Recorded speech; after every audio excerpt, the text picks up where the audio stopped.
Good morning friend. आशा है आप सब अच्छे होंगे, स्वस्थ होंगे और अपनी पढ़ाई को कंटिन्यू रख रहे होंगे।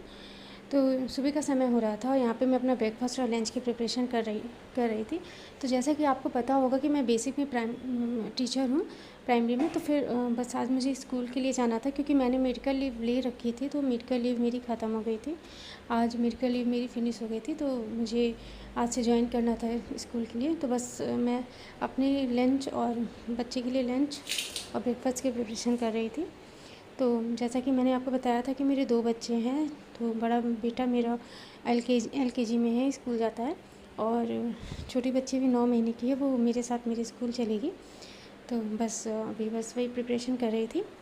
और सुबह के टाइम लंच उसको दे दी थी। उसने कहा आलू का पराठा उसे ले जाना था, तो वो आलू का पराठा ले जाएगा। मैंने अपने लिए सब्ज़ी रोटी बनाई है, और वो आने के स्कूल से आने के बाद उसके लिए दाल चावल बना के रख दिया। तो उसे दाल चावल पसंद है, तो आके दाल चावल खा लेगा। और मैं भी आ जाती हूँ लगभग 1 बजे, अगर होती है विद्यालय बंद होता है तो 2 बजे तक मैं भी घर आ जाती हूँ। तो बस वही प्रिपरेशन कर रही थी। इसके बाद थोड़ी सी क्लीनिंग करती हूँ। घर की साफ़ सफाई करने के बाद नहा धो के पूजा करके फिर मैं तुरंत स्कूल के लिए निकल जाती हूँ नाश्ता करके। तो बस दोस्तों ये कहना है कि आप अपनी पढ़ाई कर रहे हैं, कंटिन्यू कर रहे हैं, तो उसे कंटिन्यू करते रहिए। बीच में आप गैप मत दीजिए, कि अगर एक बार पढ़ाई में गैप हो गया ना तो आपका काफ़ी लॉस हो जाएगा।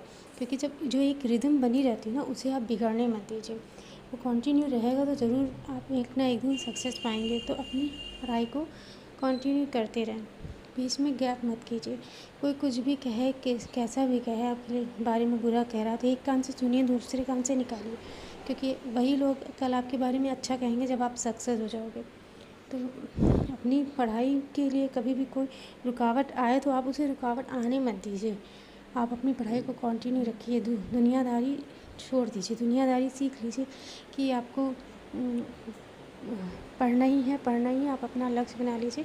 कुछ भी अगर दिक्कत आए ना, तो आप ये सोच लीजिए कि मुझे पढ़ाई क्यों करनी है, मुझे अपने जीवन को अच्छा बनाना है। और अपने जीवन को अच्छा और सरल बनाने के लिए आपको स्मार्ट बनना पड़ेगा, आपको दुनियादारी सीखनी पड़ेगी। तो अपनी पढ़ाई के लिए तो आप कोई भी कॉम्प्रोमाइज़ मत कीजिए, पढ़ाई को कंटिन्यू करते रहिए।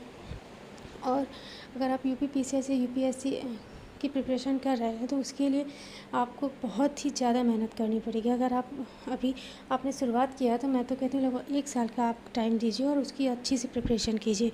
और जो मोटी मोटी बड़ी बड़ी किताबें होती हैं, एम लक्ष्मीकांत वगैरह, तो उससे आप पढ़िए ज़रूर। को बहुत ही बेनिफिट्स होती है, लेकिन उसे आप पढ़ने का भी एक तरीका होता है। मैं कहती हूँ कि आप एक बार एम लक्ष्मीकांत को की बुक को आपने पूरे अच्छे से पढ़ लिया, बहुत अच्छे से पढ़िए। उसे 5, 6, 7, 8, 10 बार पढ़ेंगे तब अच्छे से आपको समझ में आएगा। अगर आपने एक बार पूरे अच्छे से पढ़ लिया, फिर आप जो घटना चक्र की पूर्वालोकन आती है उसको आप अच्छे से पढ़िए।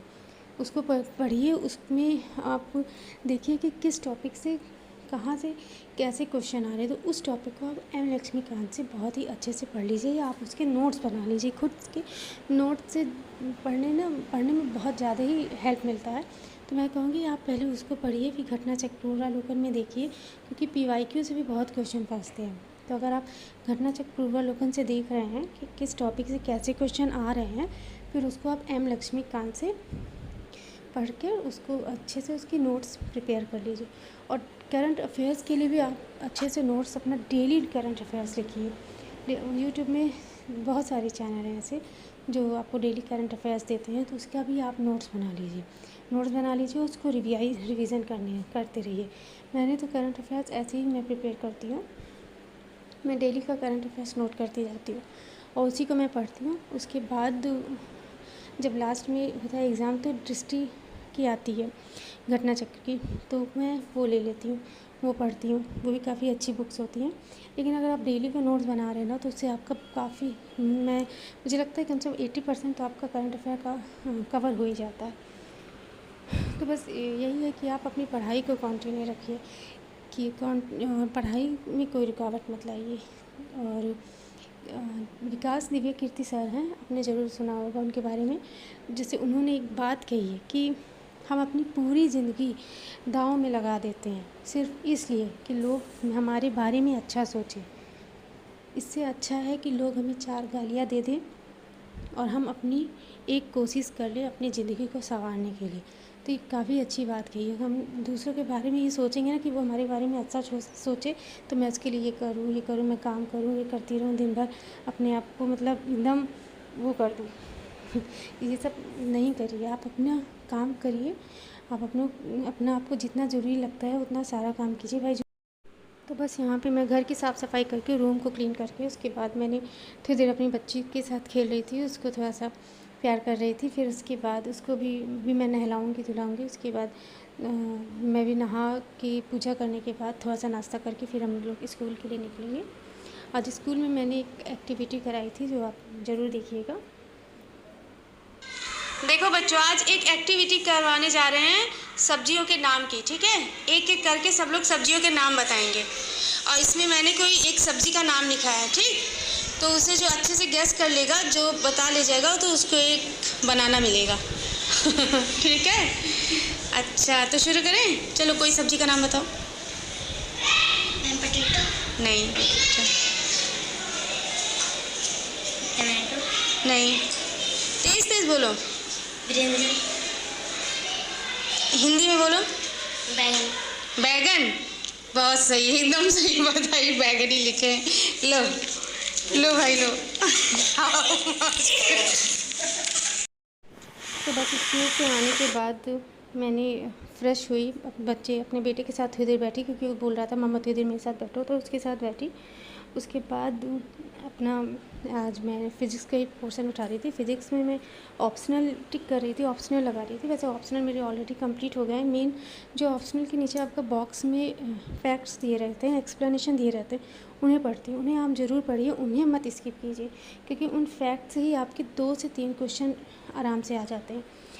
ये आपके तैयार हो जाएंगे 2 से 3 क्वेश्चन। उन्हें फैक्ट्स को मत छोड़िए क्योंकि आजकल जो यूपीएससी या यूपीपीएससी का पैटर्न चल रहा है ना, वो फैक्ट्स ही ज़्यादा पूछ रहे हैं आपसे। तो फैक्ट्स को मत छोड़िए, उन्हें ज़रूर पढ़िए। तो बस मैं भी फ़्रेश होके थोड़ा सा खाना वगैरह खा के अपना बैठ गई थी पढ़ने के लिए।